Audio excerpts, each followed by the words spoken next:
Welcome to Post-Burnout.com interviews. My name is Aaron Kavanagh and I'm the website's founder and editor-in-chief. Post-Burnout.com is a culture website dedicated to venerating burnt-out artists the world over. Our interviews are mainly recorded to be transcribed, but every now and again we release the audio in a series we call Post-Burnout.com interviews. If you enjoy what we do, be sure to subscribe.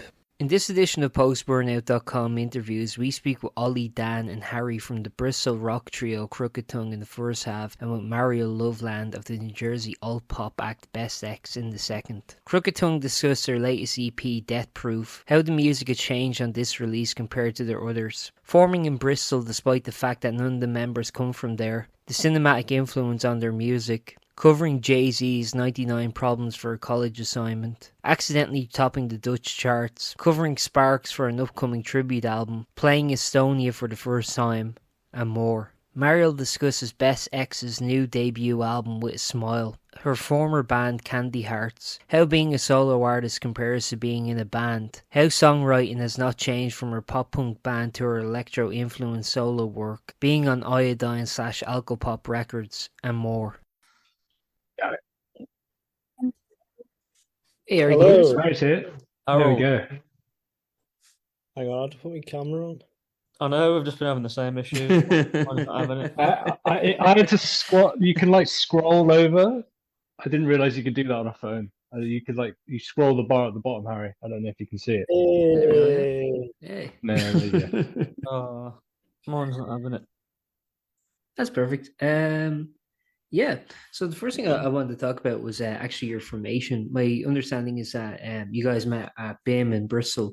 Yeah, I was wondering what kind of brought each of you to Bristol, because I know you're not from, neither of you are from there. So I was wondering kind of why Bristol.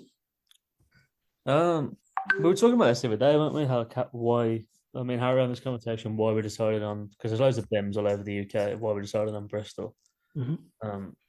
I think for Bristol me, seemed just like the best city, didn't it? Yeah, it just seemed like a cool place to go to. It's different to Birmingham, where I'm from. So it was like, how different could it be? You know, try and see how different it is, really, the city. A bit more liberal than, say, London, isn't it? Well, liberal than other. Yeah, I guess. I think it's just like, in terms of music, up and coming music, it seemed like a good place to be. So, I think that was the main thing, really. Sorry, just to confirm, Harry, you're from Liverpool, and Dan, you're from Plymouth. Is that correct? Yes. Yeah. I moved to Bristol. Yeah, I moved to Bristol because it's the closest decent city to Plymouth, because there's not much going on in Plymouth. Yeah, and then when you guys kind of moved there, I guess how did you guys find the music scene there as people who had I guess, or did you have any connection prior to going there, or was it just a completely new city for all of you? It was just completely thrust into the wild, really. So, but I mean, I think that's a good way to go, especially if you're starting out in a new place. It's good to not know anyone there, I think, because it gives you a chance to learn as much as you can about the place and people and meet people and that. That's what I think anyway. I don't know, what do you think? Yeah, you got to force yourself to socialize and connect with people to do with your course and all that. Oh, is that what you've got to do? Yeah, force yourself to socialize. Yeah. So I had to anyway. Yeah. And for yourself, then? I'll get behind that. I mean, there wasn't much of one in Plymouth. I'm just bashing Plymouth. So I don't know. It's just I in my first year lived just off Stoats Croft, so it was interesting to walk out my door and see a bunch of weird and new things going off. Some of it was music, and that was quite exciting. That's an understatement, but yeah, I agree with that. Yeah. And then, how did you guys kind of find each other then? Because I was looking at another interview you guys said, and the kind of reference points you had in terms of the music was kind of very varied. It was Arctic Monkeys, The Killers, Stereophonics, John Mayer, Linkin Park, Queens of Stone Age, Squeeze, Elvis, Rod Stewart. It's kind of very versatile. I was wondering how you guys kind of found each other then. Well, me and Dan, I think we met first on a freshers week. Yeah, through a bunch of mutual friends, really. But we ended up living together in second year. So I think at that point we were starting to make stuff and hang out and be like, oh, let's do a band thing. And then we met Harry via another guy we know called Adam, who was playing guitar for us at the time. Because when we first started, like Dan was playing bass and I was playing guitar, so it's quite weird now how different it is to that. And then Harry sort of just slotted in after someone else was leaving, and then it just went from there. Really, we went down to a 3-piece, and that was the rest history. Did you guys have much overlap then in terms of the music you were listening to, or did you feel like everyone kind of brought a different thing to it? That's a good question. I feel like there is quite a lot of overlap, I think, but I don't know whether that's like a new thing, because I know, especially like speaking to Harry's dad and stuff, a lot of my stuff growing up being like a singer-songwriter is in line with sort of Harry's dad, so therefore Harry sort of would also have those influences growing up. Mm-hmm. Like Dan, you were a lot more into metal, weren't you, growing up as like a teen? Yeah, more metal. More probably my guitar stuff's more influenced by sort of John Mayer, the sort of Christian music scene, which is like very atmospheric-y, lots of delay and reverb, and and Ollie just made me listen to a bunch of his music while I lived with him. So that was like we spent like a whole I just downloaded like a million songs onto his Spotify. I was like, listen to this. He'd just come into my room and just like a bunch of albums. Yeah, I guess I'll listen to these. I'm still working through a lot of them now, but it's good. So when you guys started like gigging then for the first time, I mean, like actually like in the Bristol scene, how did you find the reception then? And just from being in BIM, did you kind of network? Did you get like connections, or was it still very much just like three outsiders kind of doing their thing? I think we definitely used connections at BIM. Like we got in as we got, obviously, like every band, we started off and we weren't that good. Well, not good at all. Yeah, when we first started off. Oh, I don't know. It wasn't that bad. Do you know what I mean? Obviously, we could it was pretty. I remember we had to record like a set for one of your modules, Ollie. Yeah. We did like a cover of 99 Problems. Yeah. And that, looking back on that video, we have the best thing we've ever done. Yeah, I know. Really relate to that. Yeah, I don't know. I feel like it's all part of the evolution, isn't it? That kind of thing. But we did use, as we started to get better and people started to know about us and hear the name, be like, oh, these guys are pretty good. I feel like then you start making connections with people, like staff and stuff are connected with industry people and so on. So I think, yeah, it kind of all went hand in hand with BIM, really. One thing I was going to ask something else, but I want to just say on this for a second. What made you cover Jay-Z? Oh, it was for my like songwriting module for that. They had to do like a gig, did like originals, had to do one cover from like a list of covers they give you. Okay. That was one of them, and I was like, that's going to be the one to make the most rock sounding.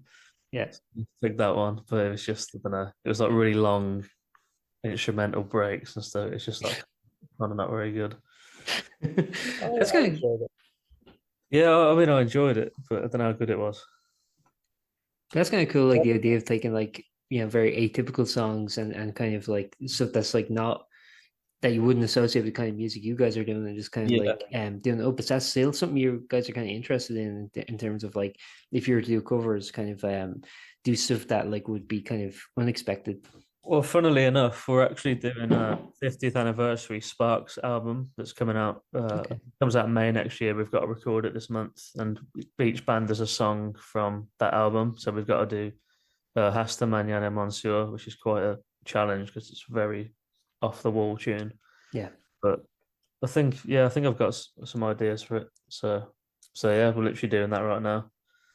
Okay, how'd you get involved with that? It's with Pale Wizard Records. Reached out to us on email and just said, do you guys want to be on it? Because they had been listening to a lot of our stuff, and yeah. So then One aspect of your music I do want to talk about is the kind of cinematic aspect. I mean, your new EP is called Deathproof, and I mean, automatically when you hear that, you think of like the Tarantino film. Yeah. Like when I watched the music video to Backseat Therapy, I mean, it was like clearly inspired by the beginning of Goodfellas. So yeah, I was wondering how much you think like cinema kind of plays into your music. Yeah. Well, I think I always say, I mean, my brother always have these conversations about how you consume TV and films and things, and sometimes people can think of it as a waste of time or whatever, but it isn't if you're using it creatively. It's not anyway, because like if you're accessing that part of your brain that flows creatively, it's always going to be good, even if it's not a good outcome what you've created. But like using film to I do it quite a lot with songwriting and stuff, especially lyrics and things. So observational writing, I think it's quite useful, and if you can see an image when you're writing a song, it's usually going to be a good song, I think. Yeah. And then for all of you, do you think there's much overlap in terms of the pop culture you consume? Because like, it's kind of Tarantino, he's kind of Scorsese, Yeah. it's kind of a similar ilk, I guess. Yeah. Do you feel that there's much overlap then? Me and Harry are bigger nerds than Ollie. Yeah, true. We make Star Wars references, and Ollie's like, "What?" True. I do always throw in Harry Potter references, though. I will say I'm pretty. Yeah, Ollie's a big Harry Potter fan. Actually. But I don't know. I think we all enjoy good films, good cinema. Oh yeah, definitely. I think there is quite a few overlaps. Like in No Vacancy Hotel, I sneak the Sopranos quote in. Okay. On Steel Jacketed Antidepressant, that's a Sopranos quote. And we've got a new song that we're in the middle of recording loads of new tunes at the minute. And one of the new songs references Stone Cold Steve Austin's finishing move. What lyrics that? Cold like the Stunner in Blood Shark, is it? I think on the pre-chorus. Yeah. Pretty cool. Looking at the EPs that you guys have released so far, I mean, there seems to be kind of just in terms of the imagery, there seems to be kind of existing like space theme. Yeah, I was wondering, do you think there's this like I think like a lot of your music has this kind of like very epic connotation to it. Yeah, I was wondering if maybe you could talk a little bit about that in terms of the imagery that you guys are trying to invoke. Yeah, Dan, you want that one? Imagery you're trying to invoke. That's a good question. I've never really thought about that. It's just kind of I think the artworks have always gone down the surreal route with them. Yeah. And we've kind of just stuck to it, really. We're kind of like, we're trying to make every artwork now kind of like in the same vein. Yeah. So they all kind of match up, and they've all kind of related to, they've got a lot of space in them, in the artwork. It's kind of like cosmic nostalgia, I guess. It's like we put a lot of like stuff like Tarantino and stuff like that, but mixed with, I don't know, that sort of epicness you were talking about of ethereal. They're almost like psychedelic artworks in a way, but it's like not on purpose. I don't know why that always turns out that way, but they end up looking. Well, it is the surreal thing, isn't it? It's stuff you recognize, but it's framed in an interesting way where it's not just like a normal image. Yeah.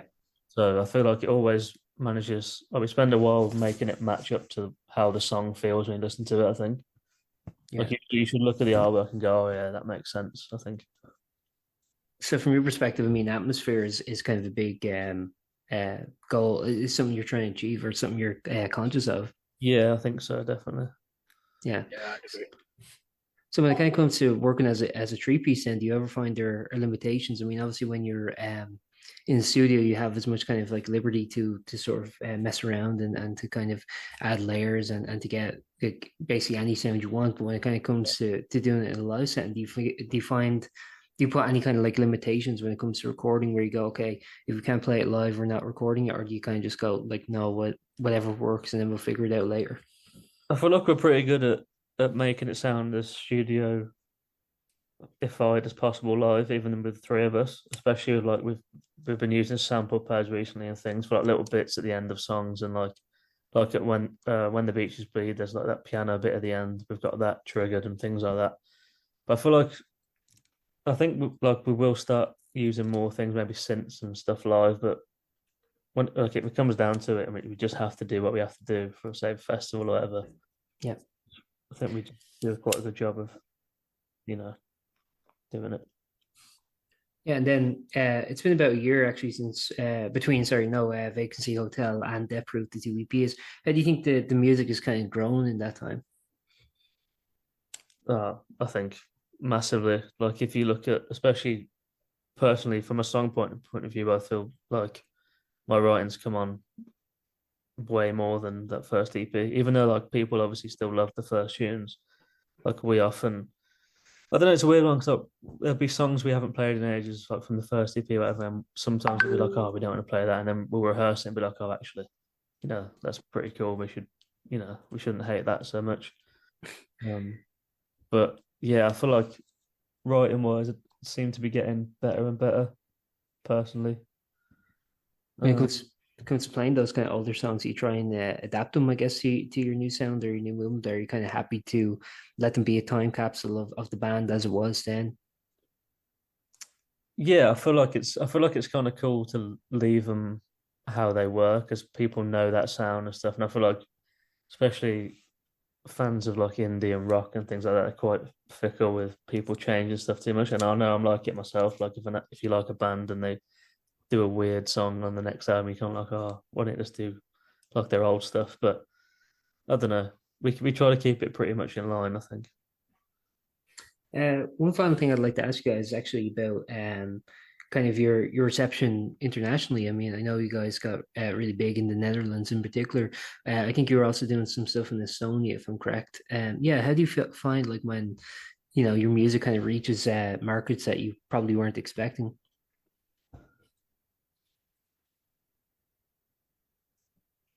Is that me? Am I going? It's open to all. So it's. I think it's pretty. You go on it. You go. Yeah, I've got to stir something. I'll go. Harry, you go. We're gonna all go. I think it's. We'll all go at the same time. Yeah. Okay. We'll talk over each other. That'll be a good ending. It's just yeah. Like the Dutch #1 thing was just crazy. Like kind of out of nowhere. Mm. And I don't even know how it happened as well. But just How like. does that happen? Well, I don't know. I don't even know. But it was pretty surreal seeing our name above the Killers on a chart. yeah, and like Muse and stuff. That was crazy. But I mean, it wasn't for very long, but it's still pretty cool. Yeah, long enough.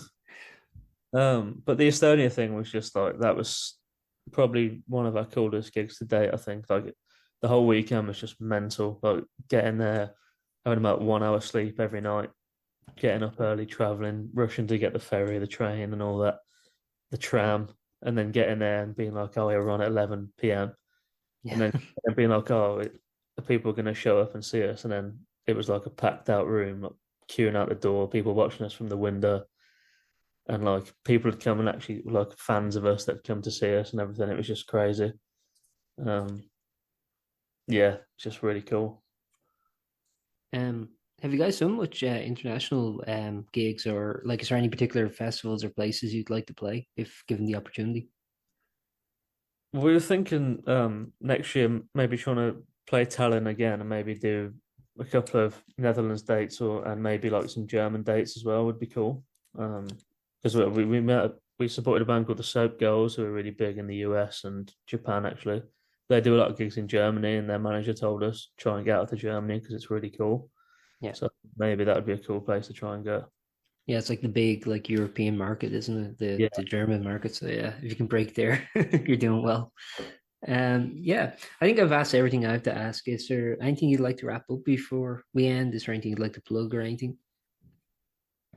The new EP that's out that you spoke about. Yep. It's not so new anymore. It's a few months old now, but still going. The new video has just come out for Backseat Therapy, as you mentioned. Yep. But pretty much we've got a couple of gigs coming up in December. We're playing at Thekla with False Heads, which will be really cool. Bristol, and then one that's not announced yet, and that'll be, I think, gig wise it for this year now. Yeah. And then just working on new tunes. So you plan for next year to release new tunes and to play more shows? Yeah, there'll be a bigger body of work. There's something cooking, so Okay. keep your ears open. Perfect. Sorry, I did have one more question to ask actually, just before we leave.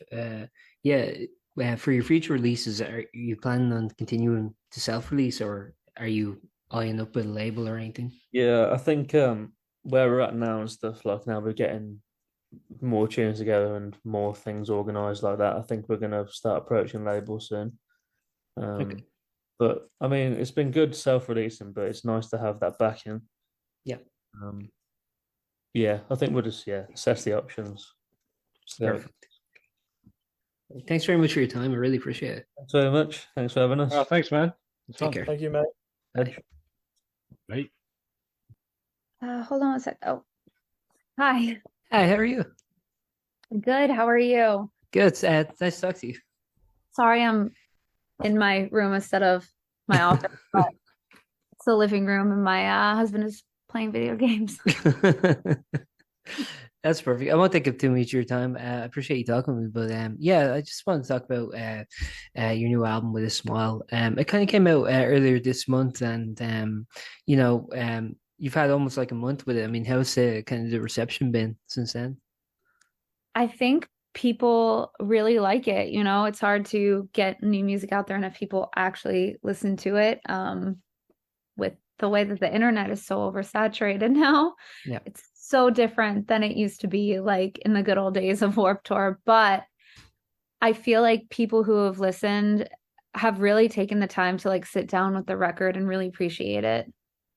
Yeah, and actually, when it came to making this new record, I believe like the opportunity kind of just like sort of came to you when someone at Iodine said, would you be interested in making a full record? At that time, did you have the kind of idea of doing a full LP of kind of like the songs for it, or was it kind of like, or like which came first? I guess what I'm saying, like, was it someone asking you and then like you kind of coming up with the material, or did you have the material and then?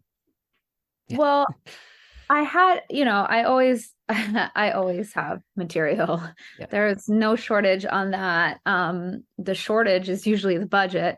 So I was planning to I was thinking about what to do next after Good at Feeling Bad. Like the pandemic was clearly not as bad as it used to be. And I was getting ready to like, okay, like things are opening back up. Let's figure out the next move of what we're going to do. And I see maybe we could just like do a single and release it because that would be really quick. And then do like a EP later because EPs are much more popular now. At least, I don't know. I'm on TikTok all day. EPs are the thing. And so I was thinking of doing that. Obviously, I always wanted to make a full length. I just was thinking like, oh, the world is so different now. Do people still want full lengths from artists who aren't like Taylor Swift and Olivia Rodrigo? Mm-hmm.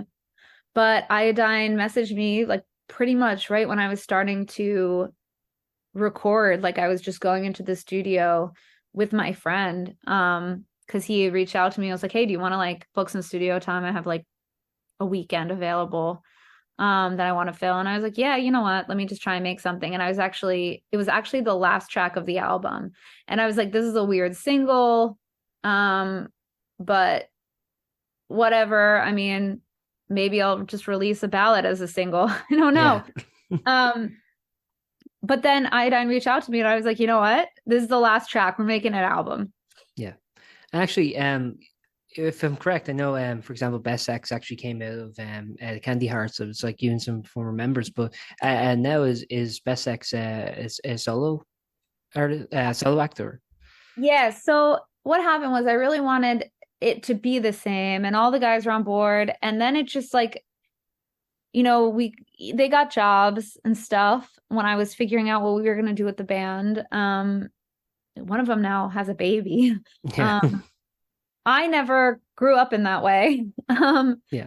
And so I did a tour. They couldn't do the first tour that I had booked because it was so long. It was like a full US, and it wasn't like the opportunity you would risk losing a job for. It was like, we're going to see if people show up to this thing that's experimental. Like we've never toured this way before. And it just felt different. I was like, it's not the same. This is not the same. The songs feel different. The vibe is different. Everything just feels different. This feels like my solo project. So after that first tour, I was like, that's it. Like Candy Hearts will be Candy Hearts, and this will be my solo project. How do you find that kind of difference then? I mean, like having kind of like full creative control versus actually kind of negotiating with other band members upon like what to release and the even something like track order or anything like that?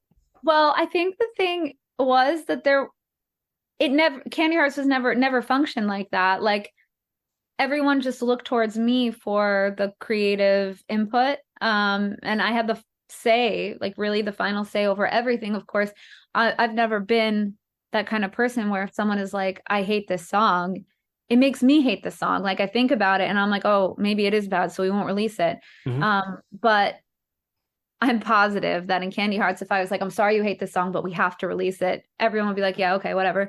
It was always like my call. So now as a solo project, it feels very much the same. Especially because I asked the same people their opinions on things. Like even in Candy Hearts, I would ask people who weren't like band members their opinions. Now I'm asking my old band members what they think. I'm asking other people it's the same. Actually, that's kind of interesting because when you kind of go from that sort of transition, I think from like the kind of pop punk of Candy Hearts to kind of more electronic kind of influenced pop you're doing now. I mean, I think like that is kind of a big risk for people to take, but it can be very rewarding as too. Like if that's kind of like the creative path you want to go. I was wondering then, do you find like now, because I think like whenever people transition to a new project and they kind of get like a bit of knock on from their previous project, like people kind of like from the old band want to check out what you're doing now. I was wondering now, do you find that there are still people who are kind of like hanging around from the old days, or is it kind of like a newer audience that you're kind of garnering? I was really hoping people would stick around, and I feel like a lot of people have.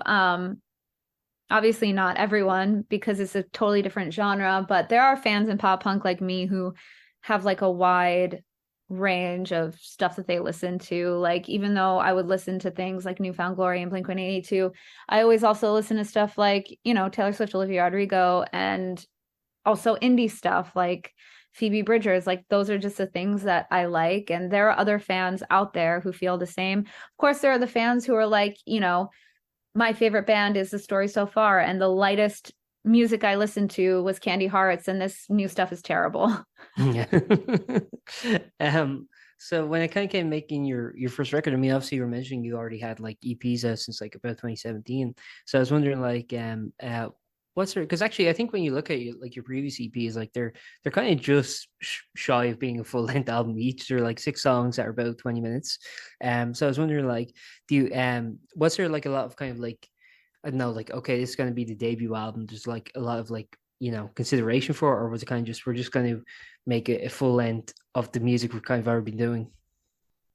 I feel like had my EPs been full lengths, which if I had the budget they would have been, it would have been that way of like, we're just going to make an EP of the songs that or an LP of the songs that we have.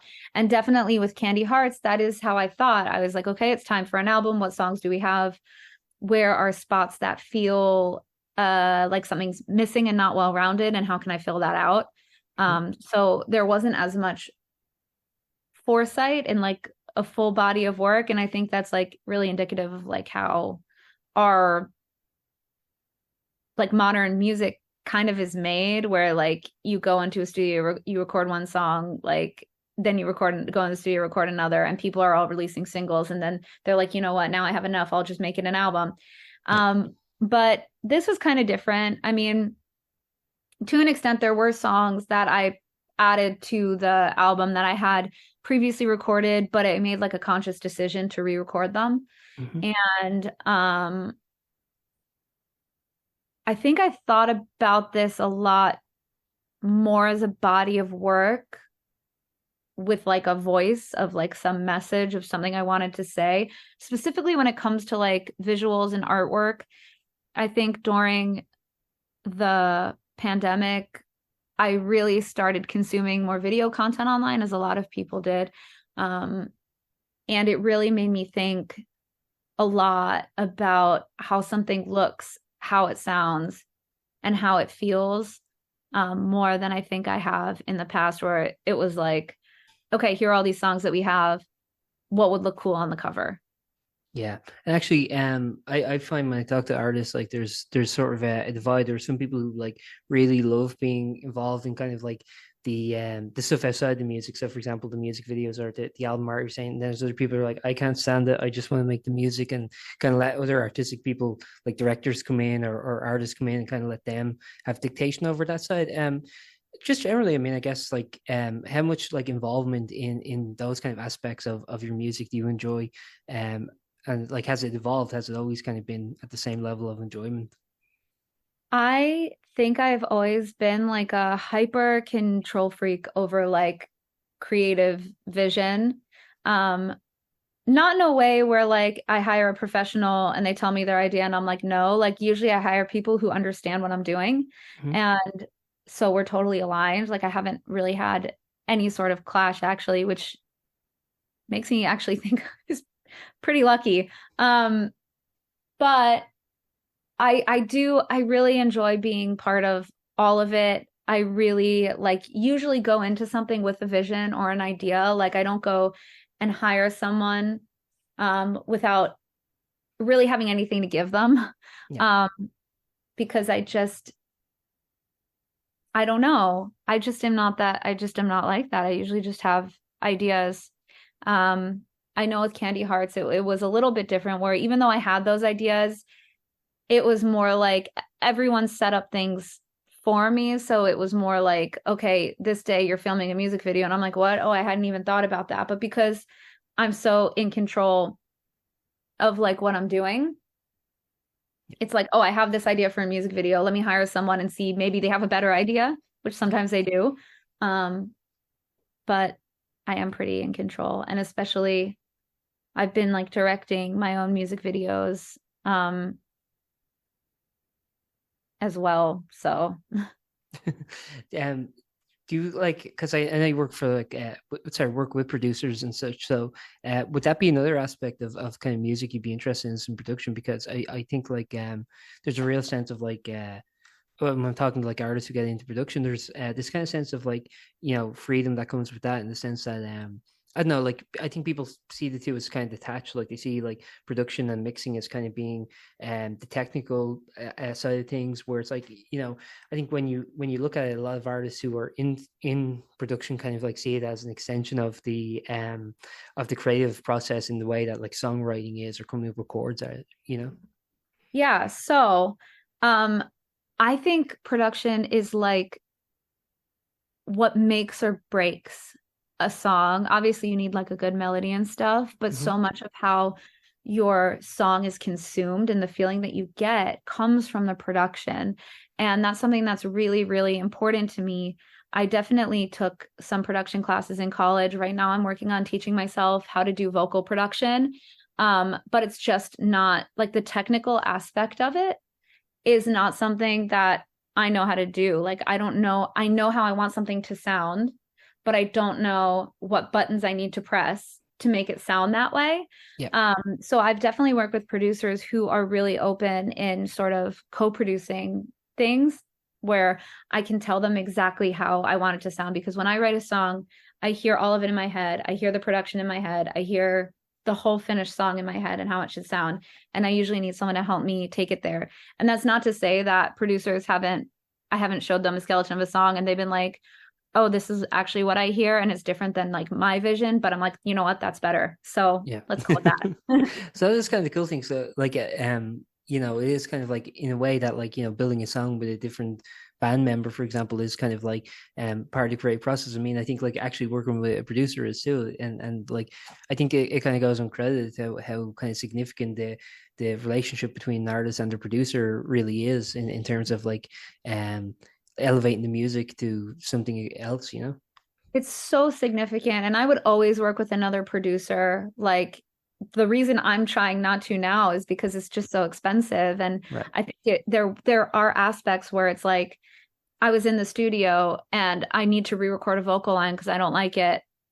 why do I have to go down the road and schedule a time when it would take me 5 minutes to do it at home. So that's why I'm learning how to produce stuff. But I think that people who write and produce their own work are a little bit, I mean, people who don't have band members, like solo artists, they're doing themselves a disservice a little bit, because I think it's important to not be stuck in your own head and get other people's input on things. I know some producers call it demoitis, where like a band makes a demo and they can't hear it any other way, even though that's not the best way to do it, or it sounds kind of weird. Yeah. You don't want to get stuck in that. You want to have input. Yeah. From people. One final thing I'd like to ask is, I think like we were talking earlier with the like Candy Hearts and Best X, so you can kind of hear sonically, musically how different it is. But I was wondering, from your perspective as a songwriter, I mean, how different is writing a Best X song versus writing, say, a Candy Hearts song? Not different at all. It wasn't really different at all. I think with Candy Hearts, like it all starts the same way, of me with my guitar writing, just a demo, like a voice memo demo of me playing the song acoustically. And every Candy Hearts song has started that way, of just me and an acoustic guitar. And then we really shape it in the studio. And in Candy Hearts, it was kind of different, because we were working in a studio in Los Angeles in between tours and things. And we only, with a producer who was touring and also booked and busy. So we had a very limited amount of time, where it was like, you're going to write your entire album and then you're going to go for 3 weeks and record it. And I know a lot of people do that, and I love that. But with Best X, I worked with someone locally, and I was able to, instead of have a whole album ready, to be like, you know what, I'm ready to go and record this song or 2 songs or whatever. And it allowed us to choose different sounds in a way, because with Candy Hearts, we would have all the songs, and then we would do all of the drum sounds one day. We would just record all of the drums, and then the next day we would record all of the guitars. And that's really a big thing, to have like a cohesive sounding album. But with Best X, I was able to choose the sounds individually by the songs, where it's like halfway through, I might have been like, you know what, I heard actually a sound that I like better than what we've been using. Like, let's add that here instead of kind of the other way. I think it just allows more versatility to do it that way. Well, I think it's really cool, actually, because you're talking about versatility, is that like, you're on Iodine Records in the States. Over here, it's Alcopop. And like, they're kind of like known, both labels are kind of known for kind of like noisy punk music. But I think it's like so cool that like, every kind of like record label, I've noticed this with a few like artists I've been talking to, who've been on kind of like labels that seem kind of atypical for the music they're releasing. But it does seem like there's kind of an opening to people kind of like not being as kind of like rigid in their music taste. And I think you're seeing that throughout. I don't know if that's something you've experienced, like maybe playing to punkers who are kind of like interested in what you're doing. Yeah, I have experienced that. And I think that the thing that's unique about those 2 labels, and also was similar with Candy Hearts' old label, Bridge 9, where we were by far one of the poppiest bands on it, is that with alternative music, people are more interested in who you are as a person, your ethos, your values, and your perspective. And those things, for my project specifically, for who I am specifically, just align with a lot of DIY punk bands. Like, our values are the same, our perspectives are very similar. And I think that's how I've connected with these labels and fans, and I've sort of found my place within them, even though it doesn't sound exactly similar. Those people are my people. Yeah, that's perfect. I've asked everything I have to ask. Is there anything you'd like to add before we wrap up? And just generally, if there's any like future plans or anything you'd like to add? No, I don't think so. We have like a show planned, but it's not where near the UK right now. I'm working on that, but perfect. Yeah, I don't think so. I just want people to listen to my album. Like, I want people to stream it. I want them to add it to playlists, and I want them to like show people that they know. That's the most important thing. because I can't exist in a vacuum. I want people to like hear my album. Well, I'm sure lots of people will, hopefully. Thanks very much for your time. I really appreciate it. And No have a problem. great Thank rest of your you. day. You too. Thank you very much. Bye. Bye. Thank you for listening to that episode of Post-Burnout.com interviews. We hope you enjoyed and stay tuned for more.